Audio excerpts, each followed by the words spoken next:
Hi అండి, hello everyone, welcome to my channel. ఈరోజు మేమైతే సండే కాబట్టి స్పెషల్గా చికెన్ అండ్ వెజ్ పలావ్ చేసేసుకున్నాం.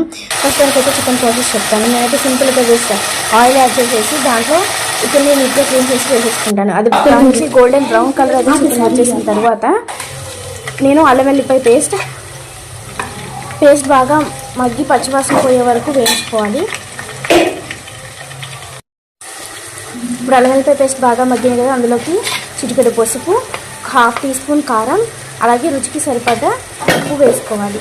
వేసుకున్న తర్వాత మనకి మసాలా పొడులు ఉంటాయి కదండి, సో చికెన్ మసాలా, గరం మసాలా మన రుచికి తగ్గట్టుగా వేసుకొని మొత్తం కలుపుకోవాలి. బాగా కలుపుకున్న తర్వాత ఉప్పు కారం బాగా మగ్గించాలి. మగ్గించిన తర్వాత లాస్ట్లో కొత్తిమీర వేసుకో. ఇప్పుడు గుజ్జు కోసం కొంచెం 1 గ్లాస్ వాటర్ పోసేసుకొని, వాటర్ కంటెంట్ అనేది మనకి సరిపోని మగ్గిన తర్వాత లాస్ట్లో కొత్తిమీర వేసుకొని గార్నిష్ చేసుకుంటే కర్రీ అయితే రెడీ అయిపోతుంది. నేను థ్యాంక్ యూ ఫర్ వాచింగ్.